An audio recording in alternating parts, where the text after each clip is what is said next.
Welcome to the MS-Perspektive podcast. Perspective with a K, as I'm German. I'm Nele Handwerker, MS patient, patient advocate and author.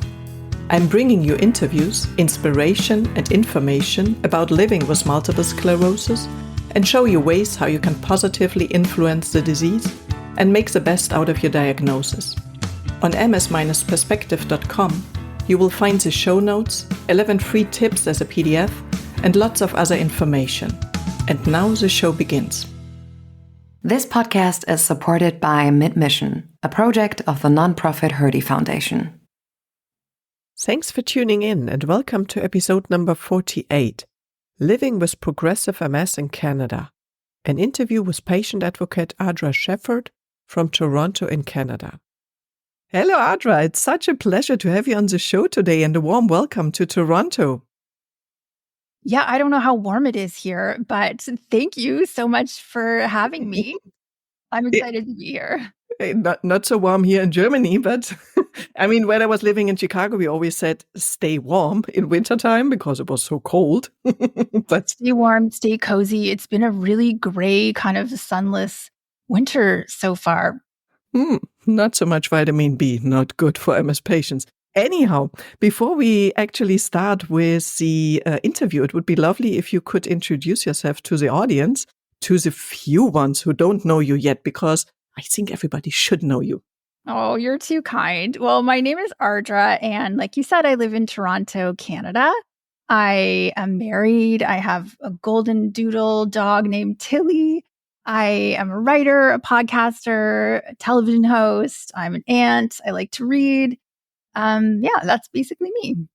Yes, and whenever I see you online, yes, we see each other. Unfortunately, for all the listeners, they just hear you. But I see you in front of your lovely bookshelf, and I love that bookshelf. Right now, I just see a small part of it, but I know it's quite huge. It is the jewel of our home. We have 14-foot ceilings. It's like a loft apartment. So we had a library built. It takes up the whole wall, and it has a really cool ladder, like a sliding ladder, which I don't use because that would not be safe for me, but it's very pretty to look at. Absolutely. And I had that once when I was living in Berlin. I had a smaller one, but I had one with the sliding thing, and I loved it. Yes. Can't have it here, unfortunately. I think actually we are moving in probably in about a year. And then the next place we're going to live, we will not be able to have a library of this size. And that's going to be very heartbreaking. I don't know what I'm going to do with all these books. Yeah, well, you will find good things to do, and people who will take care of the books you can't take with you. I'm pretty sure. Okay, but let's get to your personal experiences and what is, I think, very important, how you cope with the issues that come with MS. Can you maybe for that briefly share your personal journey with MS and how it has impacted your life? Yeah, I mean, I was diagnosed in my early 20s, so MS has basically impacted me my whole adult life. I know I had said when I introduced myself, I described myself as a writer, podcast, TV host, but there were years when I was medically retired and I didn't think I'd work again. So MS has definitely taught me to reinvent.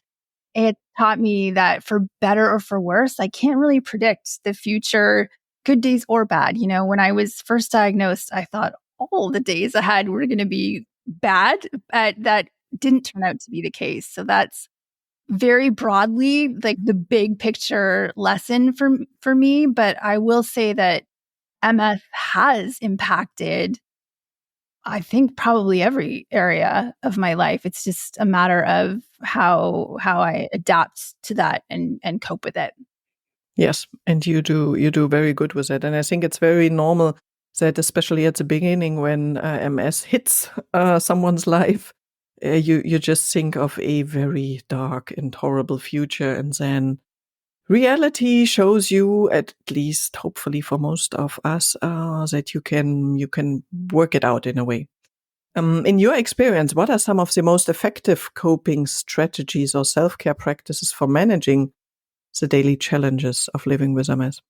I'm personally not a fan of like warrior fighter language or powering through. I know that that can be a very prominent narrative or something even that we're encouraged to do when we're first diagnosed with MS. I feel like it's really important to grieve and acknowledge what I'm going through and then to focus on controlling what I can and then adapting to what I can't. So instead of trying to like fight through and power through and maybe refuse, for example, using a mobility aid, like that's more about adapting to what I can't control. And then I'm also like a fan of rewarding myself on difficult patient days. That's a good. Or big ones, depending on how bad the trauma is. I like that approach, yes, and I always have. Even so, I use the hashtag MS Fighter, but it's not something I think makes sense. And I just went to. I use it too. It's like because you want to find the community, right? Yeah, but yeah. Sorry, I interrupted you. You just went to. Yes, I just went to a rehab for my multiple sclerosis management study program to do some hospitation. And because when it will happen in our study program, I will be with a newborn, and I don't want to be there for 3 days in a row full time. And there was, for example, a lady who could test out wheelchairs, and she was totally against it. And I think it's really a pity if you then probably don't go to longer walks, or you don't enjoy the Christmas markets or whatsoever because you can't do it anymore, but you don't want to be in that wheelchair because it's so horrible. I think adapting is so much better. That's a big part of why I share my story on social media and in general, because these things that I was so afraid of and that are largely born out of stigma, and we need to take those theories apart and challenge them because we need to find the ways to keep living. You're absolutely right. Yes, and really enjoy life and be together with other people. And I don't know, go to the opera or whatsoever. And when you are, I mean, you can probably on your way there, you can just walk your wheelchair, and on your way back, you sit in your wheelchair whatsoever. I mean, but whatever don't, you need to do to not check out, Yeah. Yeah. So important. So how important do you think is mental health and the emotional well-being for individuals with MS, and what support is available in this regard? I mean, you said just that you reward yourself on bad days, which I think is a very good thing. What else? Mental health. It's critical. On my own podcast, I did an episode called The Worst Symptom of MS. And spoiler alert, in my opinion, the worst symptom is fear. When MS is the hardest, it's because I'm worried about what comes next. But if I stop and think about it, I realize that most of the time I'm handling what I have right now. And it might be something that I once thought, oh, if this happens, I'm not going to be able to handle it. And so for me, if I can remind myself of that, that's a good predictor that I will be able to handle whatever comes next. So I think in terms of mental well-being for me, it's about doing what I need to keep fear and anxiety in check. And I think a lot of that comes from having strong social capital, having like good relationships. I feel like having a dog is a medical necessity. Getting enough sleep, talking about your feelings. I think these are all really important things. Yes, absolutely. And yeah, I would like to have a dog, but okay, we have gerbils. Gerbils are fine as well. You can still go for traveling. But yes, anxiety I think is the worst, and that's why, for example, I was naming my book about my experience.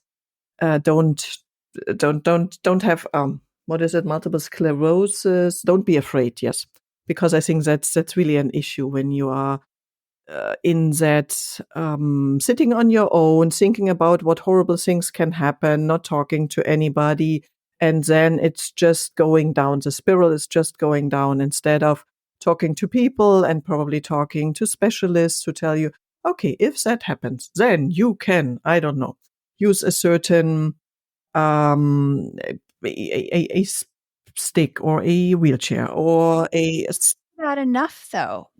I feel like a lot of the time we tell people with MS, like, don't worry, not everyone ends up in a wheelchair. And I hate that use of the phrase, because that's like cross your fingers and hope for the best, where I feel like it would be a lot more valuable if we said, here are some best case scenarios and let's hope for that.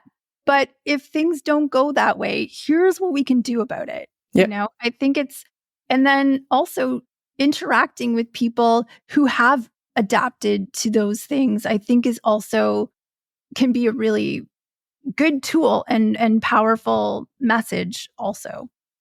Absolutely. Yes. I was just having another interview earlier this day for the German podcast, and we were talking about that, unfortunately, the symptomatic therapy, which is so important, and it's not just medication, it's not just aids that you can use, but it's also the emotional well-being and everything about that, talking to a psychologist or being in a group of people where some probably experience already the thing you are afraid of.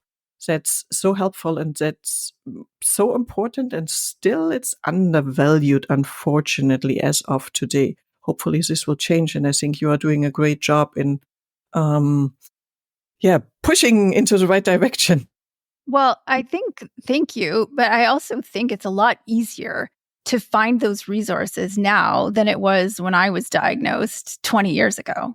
So, it really is about finding communities and people to connect with and share stories with. And it's, medical resources are so strained everywhere. I'm sure in Germany and Canada, whatever country is listening to this. And so there is a responsibility on the patient to find some of these things that can't necessarily be prescribed. Yeah. And you were already mentioning your lovely podcast. So could you maybe give us an inside view what kind of information and support people can find on that podcast and on your website, Tripping on Air? The website Tripping on Air was a blog that I started in 2015. I can't even believe how long it's been now. It was really important for me when I started it to talk about the stuff that doesn't get talked about and not to really sugarcoat things and just be really real about it. The podcast is sort of an extension of that, but I brought in a co-host he doesn't have MS, but his wife does. So I like to say when one person has MS, the whole house does. And I felt like it was really important to share the partner's perspective. I think certainly in my own life and in my own relationship, when my husband and I or my family manage MS like a team, it's so much easier. And so the show and the blog really focus on things like stigma, dating, travel, finding a new sense of purpose, like a lot of the social issues and the social side of things. We do talk about some medical stuff too. We have an episode coming up in February about smoldering MS. We have some great experts that we interview, but it's really, for me, focusing on the social aspects is what's most, I think that's where my strength lies. Yeah. And it's very important. And I think there needs to be more and more content. So it's great you are putting it up, and having a significant other is really great. So far for the German podcast, I had it only once. Oh, shame on me. But it is a very important perspective, and it makes it much easier if you put a burden on more shoulders, because at the end, having MS is not lovely. But if, It's gotta be, it's like hard for the partners too, right? In their own way. And so I think we as people with MS, there's things that we can do to support them, and communication is always so great. And so, um, Alex is my co-host. He's lovely. He's more of an extrovert than my actual husband is. So I think that's what makes the show work. So I think I maybe give him some insight into what his wife's going through, and he gives some insight to me into what my husband's going through. And because probably sometimes we don't even ask our significant others certain questions or talk as open and freely about it. Yep. Meanwhile, we'll just do it on an audience on a podcast where anyone can hear. Yes. Yeah. Sometimes that's easier. Okay. I mean, you already mentioned you are more concentrating on the social part, but still you have an idea of the treatment and care in Canada. So what types of MS treatments, therapies, or interventions are more commonly recommended or accessible in Canada? Yeah, like all the licensed therapies are available in Canada. Canada, of course, has one of the highest rates per capita of MS in the world. So there is a lot of motivation to get MS under control here. HSCT is not available outside of research studies here, unfortunately. We have excellent MS clinics across the country, but they're not necessarily accessible to everyone if they are in remote locations. So for some people, it's a matter of awareness of their existence. So we have a lot of great programs and care and facilities here, but of course, there's still areas of where we can definitely improve. Yeah. And by the way, it's the same here with HSCT. In Germany, it's only possible to get it in studies, but it's not yet a normal treatment, unfortunately. Hopefully that will change. Yeah. And so for anyone who's listening who doesn't totally understand HSCT, it is a highly effective immune ablating chemotherapy regimen. I know several people in Canada who have traveled to Mexico or to other countries, and often with their doctor's endorsement. So it is something that people seek elsewhere, and it's frustrating as a patient when you see these highly effective treatments and a lag in access and availability. HSCT is something that I pursued at one point, and for however many reasons, it didn't work out for me. But yeah, it's certainly a point of frustration. But I would encourage anyone who is interested to do more research on it and do your homework. Yes, and I had an episode with Roland Martin from Switzerland, and we were talking about this treatment, so people know for whom it might be interesting. I mean, normally, let's say there are a few facts that you say, okay, very high active MS, early in the disease stage, and that's where it's most effective. But of course, it comes with side effects, so it's not just fun. It's there is a lot of information out there now that there wasn't before, and I'm sure you'll put a link in your show notes with your episode guiding people to that, because it isn't for everyone, and there are some risks, but I do think that it deserves to be more widely available for sure. Absolutely, yes. And Roland was so lovely and provided a few names of specialists, and one is in Canada, where it makes sense to look then for the research papers or so. But okay, coming to the next questions. Are there any specific laws or regulations in Canada that protect the rights and promote the well-being of individuals living with disabilities? Because it's mostly, I guess, not dedicated to MS, but to people with disabilities. Yes, we do have the Charter of Rights and Freedoms, the Employment Equity Act, protects people with disabilities. There is the Council for Canadians with Disabilities, which is an advocacy group. There are laws on the books, but they don't always guarantee equity. We actually did an episode on my podcast with a lawyer that talked about disability claims, which can be very important for people with MS who might need to pursue things legally to make sure that their rights are protected. We do have some good benefits in Canada, the disability tax credit. We have a registered savings plan for people with disabilities, which are important resources that people don't always know about, which is a big point of frustration for me as well. It's like, who's responsible for educating someone when they become disabled or when they acquire a chronic illness like MS, for pointing us in the direction of these resources and tools that are available to us. If you're Canadian and you have MS, Google the registered disability savings plan and make sure you're getting the disability tax credit. It's MS is expensive. I read somewhere that it's the most expensive diagnosis you can get. Okay. Because people, as you know, are typically diagnosed in those prime working years, 20 to 40. It's a lifelong condition, and those expenses add up. So, but there are some things in place to help you. So, yeah. So thank you for that hint. And it's always good if you are living in another country, then probably talk to your patient organization and ask, especially do a dedicated question on that to the patient organization, because they should know, I think. Yeah.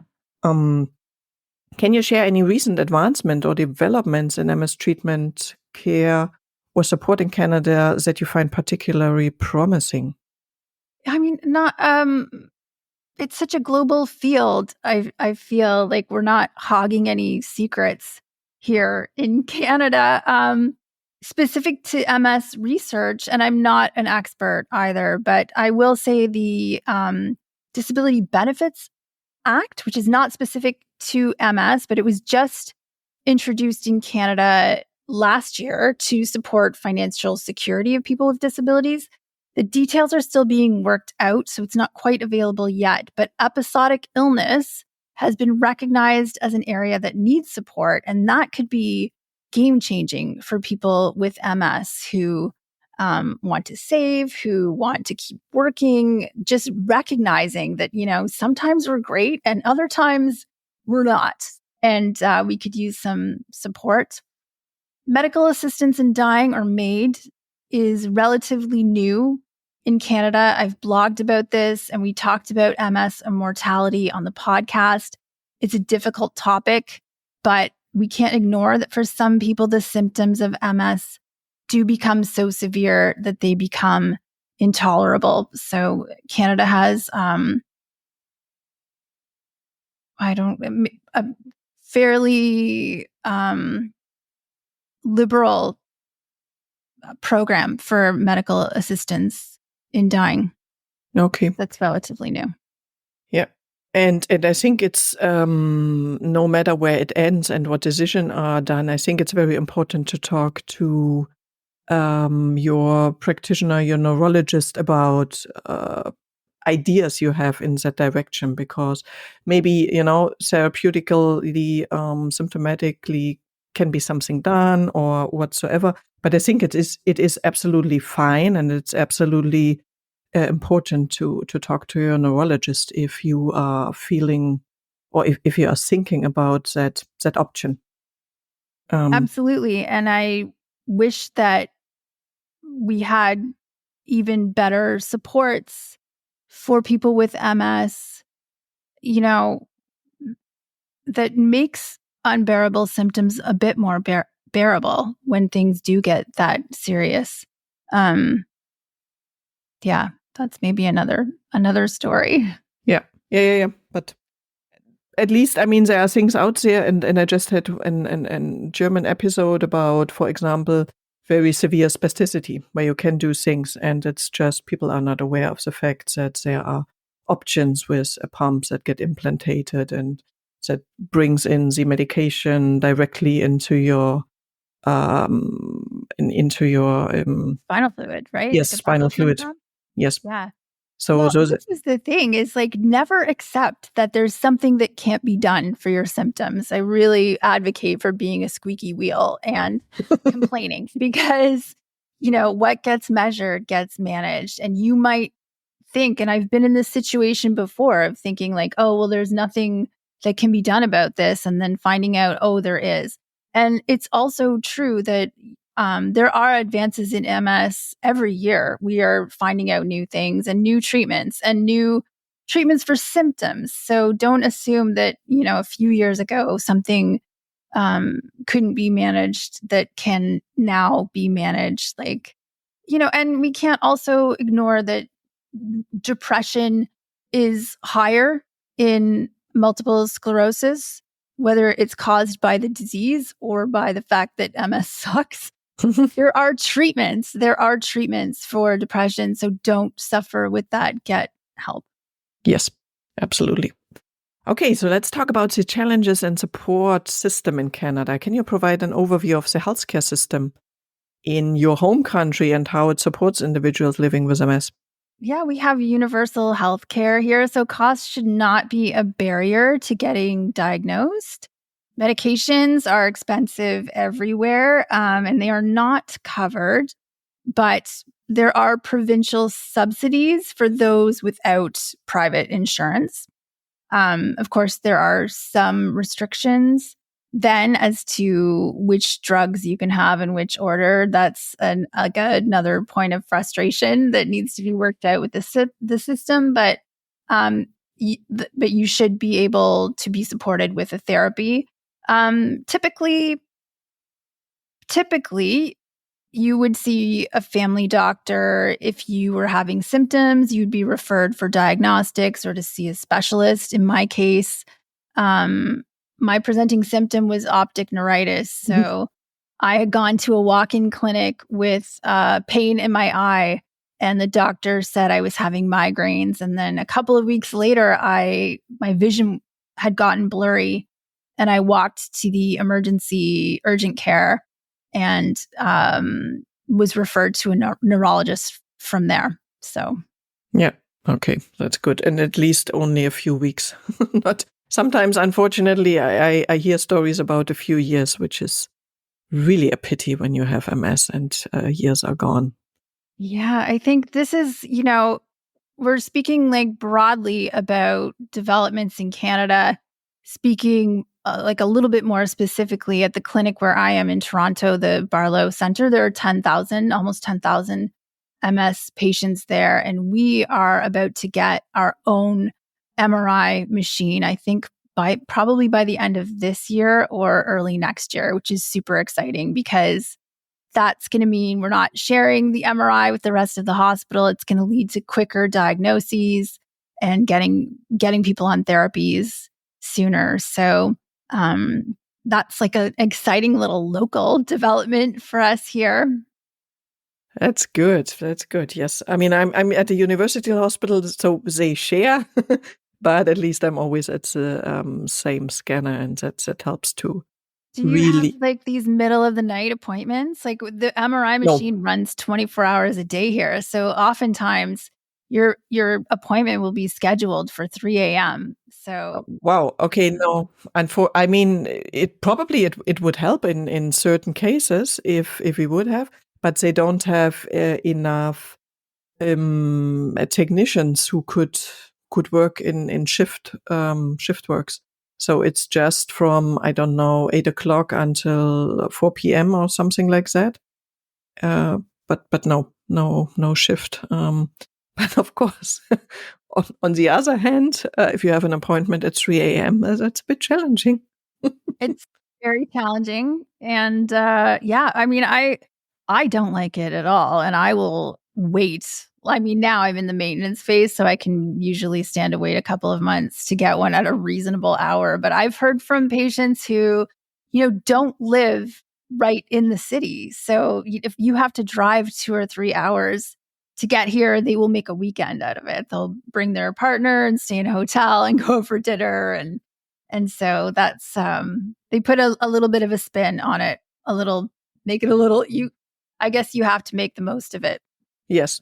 And Toronto is a lovely city. I mean, I've been there once. The aquarium is lovely, and you have nice museums, and you can do certain things. And of course, you have to take the best out of it.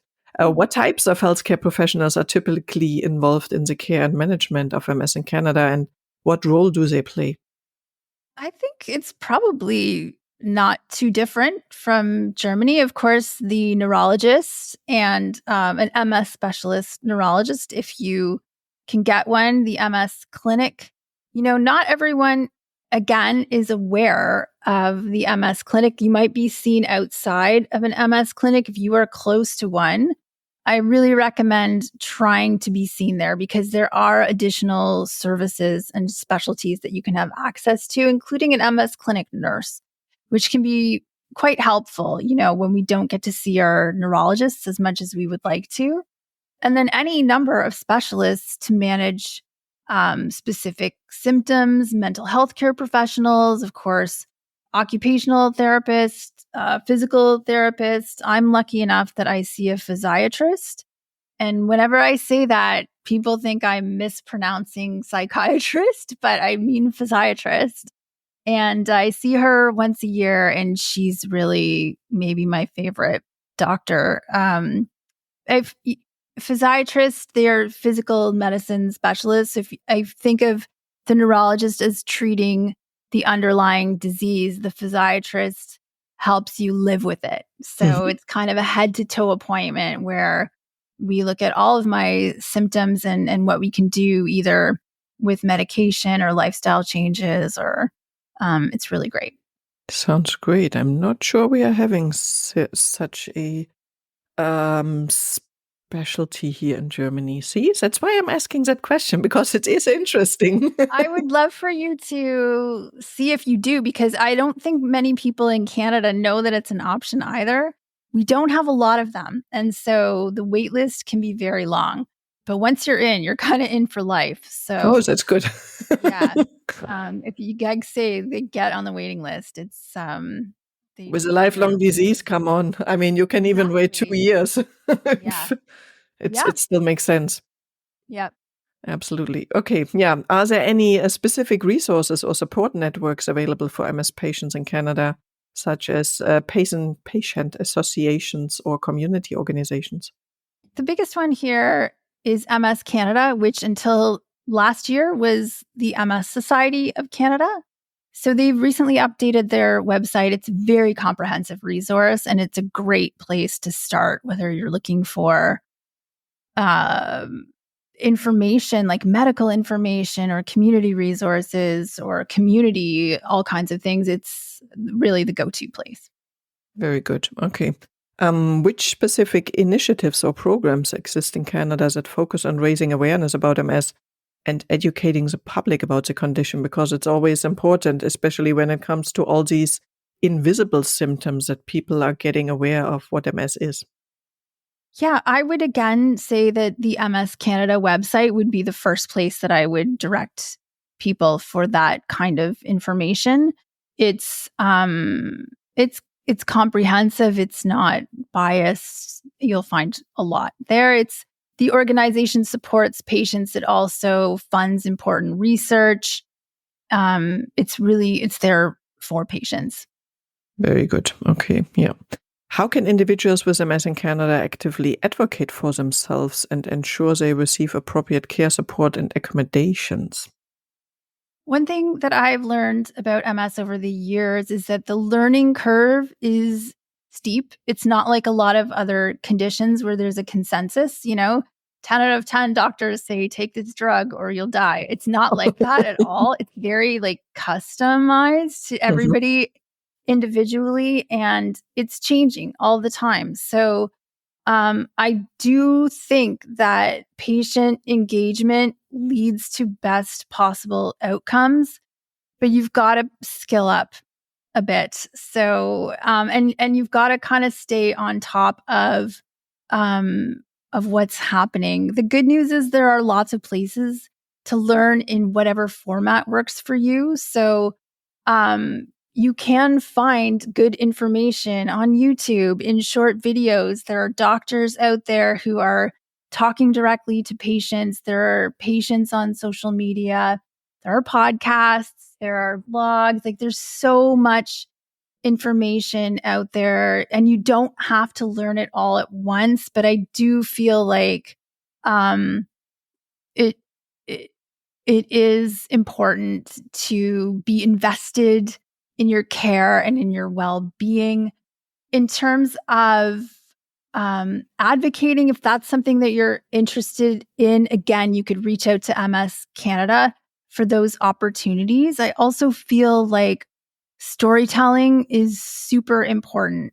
So in your workplace or on social media, I feel like advocacy used to be about raising money, and it's shifted now. It really is more about sharing what it's like, and that sharing our stories is really what drives people to care about making change, like improved accessibility or equitable treatment, reducing stigma. It's so important. And I don't think anyone can do that except for those of us that are living with the condition.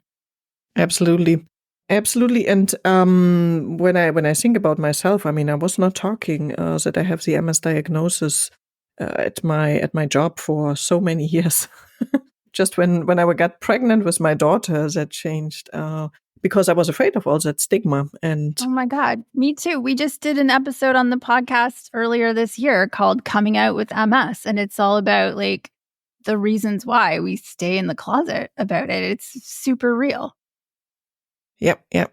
I mean, you talked about it already, but still, going back to that question, what role do family members and caregivers play in supporting individuals, and what resources are available to support them? Because I think here in Germany, there's still a lot of place for improvement, but I don't know how it is in Canada. Yeah, I think you do have to seek it out, support groups, whether they are formal or even informal. I feel like even just finding one person who is going through the same thing that you are, whether you are the person with MS or you are a partner, find somebody else who is a partner so that, I feel like my husband doesn't want to talk to me about how MS impacts him or how it stresses him out because he doesn't want to burden me with that. But I feel like he should talk to somebody about that, like somebody that gets that, So, yeah, find somebody that you can connect with because you're not alone. Whatever you're going through, feeling, thinking, somebody else is too. And it's so helpful to know that.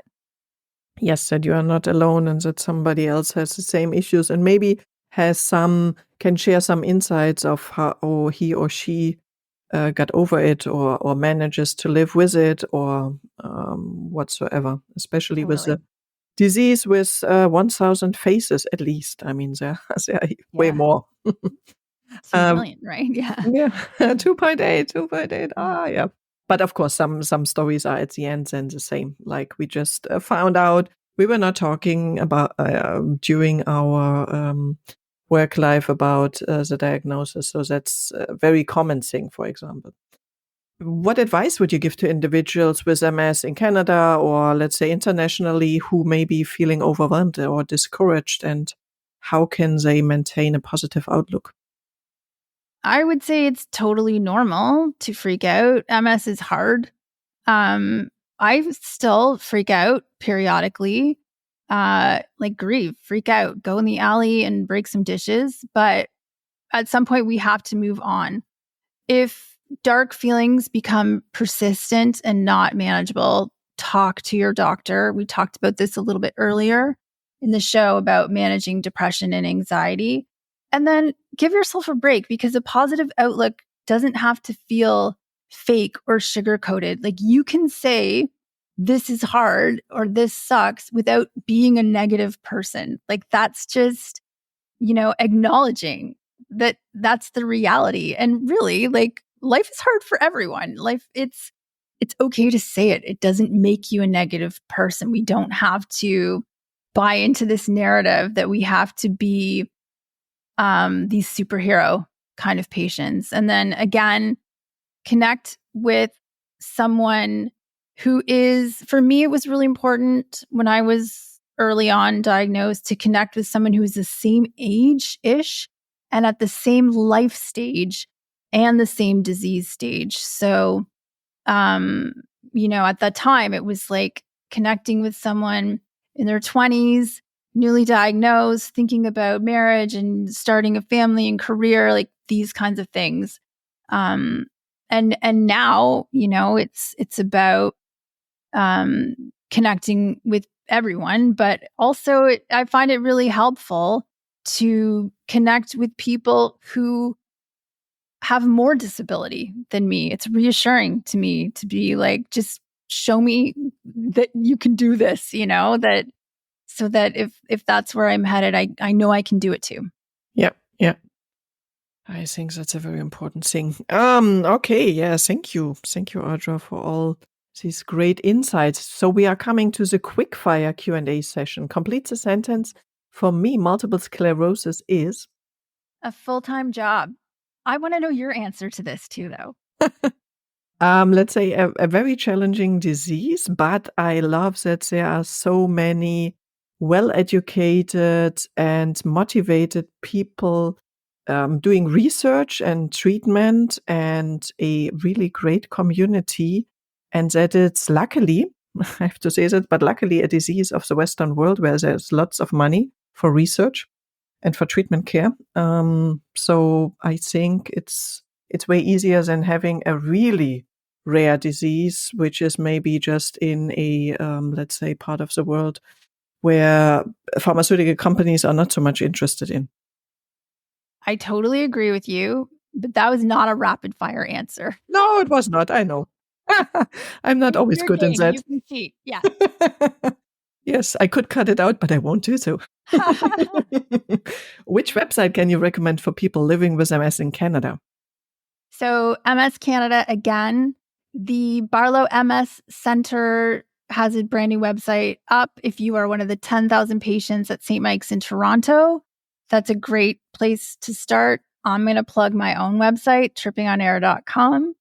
And because this is a global community, I think there are plenty of important resources that aren't specific to Canada. And I really feel like Professor Giovannini's MS Selfie newsletter, which you can find on Substack, is one of the most important resources for people with MS. I just think he's brilliant and I can't recommend it enough. Yeah. And of course, you can find all these links in the show notes and on the blog article.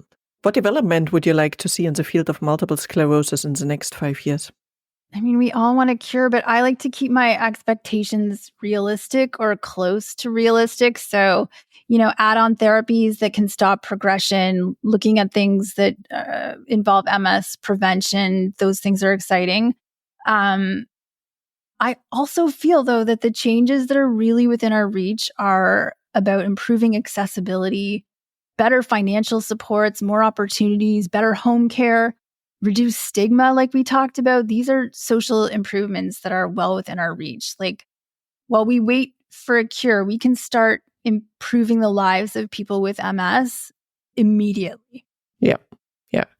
And yeah, I'm the same. Hopefully, let's say I will live so long that we see a cure. But I put in my my money for the better treatment and taking care of the progressive state, trying to prevent neurodegeneration, and maybe for the next generation, for my daughter, that there is no onset, or at least for a certain amount of people, that they can prevent MS onset would be lovely. What year were you diagnosed? I was diagnosed in 2004 when I was shortly before my 21st birthday, when I was 23. So I have 20 years with MS. I'm celebrating it with a second child. No, it's just. So I was also 23.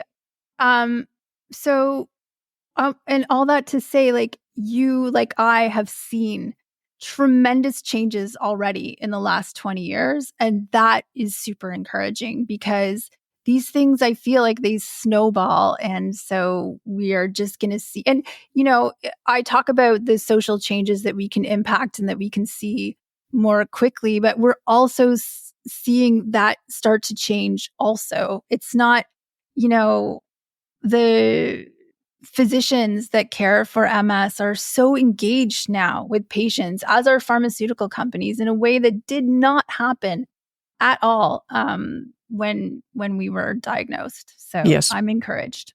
Absolutely. And people are working together worldwide. And I think if so many smart people working together, when I see all the publications, or when Stephen Hauser, a very well-known, famous neurologist from the USA, was talking about on Actrims about how it looked when he started to go into the MS field, and there were only, let's say, a handful of people. And now there are thousands of people who are doing research, who are looking in all different kind of things, where how you can repair myelin, how you can prevent, if there's an option for vaccination, how you can do symptomatic treatment, especially all that field with symptomatic treatment, where you see, okay, hey, sports is really helpful. For some people, you can do so much with diet. But it's not the case for everybody. So please don't go on a diet, which is maybe not necessary, but see if it makes sense for you. And I mean, you have, I'm always saying in German there, we have a metaphor where it's less is more. And I prefer that normally when it comes to cultural things or to design. But when it comes to MS, I prefer a lot helps a lot. Yeah. So I try to do whatever I can. I never smoked. That's good. So I never had to stop. But if you can stop smoking, would be lovely, because it helps a lot. If you can have a healthy diet, if you can go out there to the sunlight, and if you can do movement, if you can train your brain, if you have a good MS specialist who is always aware of the newest research things, if you connect with other people, if you use the aids so you can sleep, yes, of course, sleep, being stable on your psychologically part, so emotional part. I use lots of writing techniques for that. If I'm in a bad mood, I love that writing just down everything and trying to get to my underlying what is that in English? No, I can't get to that. It's like the core of what you're feeling. Yes, and which is not that obvious outside, but if you do the automatic writing, you can get there, and that helps a lot, because you are leaving that spinning around of fears. And I mean, there are so many things you can do, and together with all that research, it's really, let's say, the best time for having MS. Even so, having MS is not lovely, but it's the best time. Having MS 20 years ago, 40 years ago, was not as much fun as today. And of course, it's not fun, but you know what I mean. I like to say it's like the club that you never wanted to be a part of, but there are a lot of really great people here, so, but I love everything that you're saying, because MS can feel like a loss of control. And so being able to identify the things that we can control can be very empowering and can give us some agency for sure. Yep. So finally, what message of hope or encouragement would you like to share with individuals living with MS in Canada and worldwide? I think for me, again, when I was first diagnosed, I really thought that all of my best days were behind me. And that turned out not be true at all. And so if I could go back in time, I would tell myself that a difficult life doesn't have to be a joyless life. Yes. And I see always lots of lovely pictures, even so, of course, you are talking about the bad sides as well. But I think, I mean, the good thing about a lifelong condition is that you can value smaller things more, or that you treat yourself probably better. So I don't know. I before I had my first child, I went to lots of great vacation places. Of course, now family plays a different role to vacation. My daughter doesn't like to be on long car trips or things like that. So we don't do the long distance stuff. But I think I wouldn't have done that if I wouldn't have got the diagnosis of MS. I wouldn't have gone to Namibia, Australia, Cuba, or I don't know, probably did a lot more savings and not spending the money on things that are joyful and bringing me great memories. I think, it definitely, for me, like a period of not working helped me distill an identity. It forced me to figure out how I wanted to spend my time and what I wanted to do with that. It gave me opportunities that way to explore things that I would not have otherwise had the opportunity to. I don't know.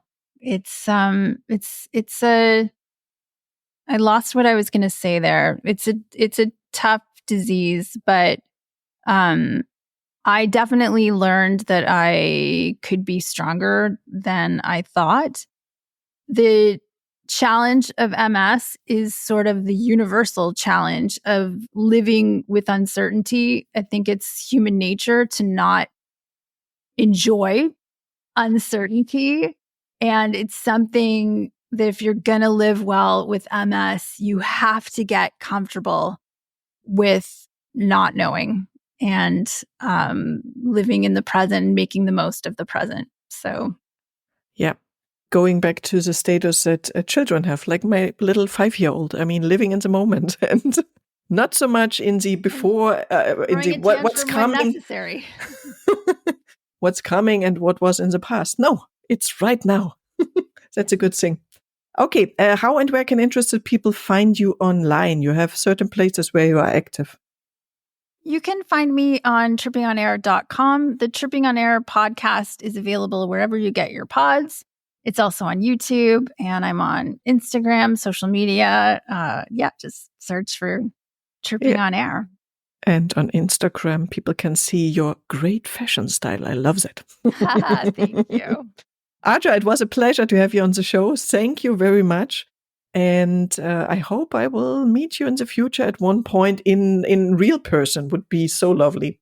I feel confident that will happen at some point. We almost made it happen in Milan. Yeah. True. Okay. Thank you so much for having me. It was really it was an honor and a treat to be on your show. Thanks. Bye-bye. I hope you enjoyed the interview. And if you haven't done so already, you should definitely check out Ardra's podcast, Tripping on Air. It's definitely worthwhile. By the way, next time I will be interviewing somebody from Toronto in Canada as well, and it will be Professor Anthony Feinstein about the COGEX study, and he will give insights for progressive MS on cognitive rehabilitation, which he was researching in that study. And it's very interesting, and I think it's very important that we are looking more and more how we can help people with progressive MS. And so please tune in again and let everybody know who might be interested in the podcast that it's out there. And let me know if you have any questions, if you have any wishes for upcoming episodes. And of course, I would love to get emails from you, or if you can write somewhere a recommendation for the podcast, that would be very lovely. And stay as healthy, as active, as positive as you can. But of course, it's also fine to be sometimes sad or angry or whatsoever that you have MS, but don't stay too long in that negative field, because this won't help you. But it's fine to have these feelings. So, see you next time. Bye-bye. Thank you for listening today. I hope you found it helpful. You may also be interested in the previously published episodes and posts, which you can find at ms-perspektive.com/podcast. Perspective with a K.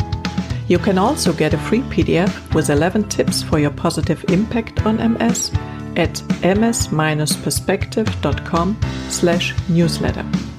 If you'd like to get in touch, you can reach me at nele@ms-perspektive.com or on social media. Hear you next time.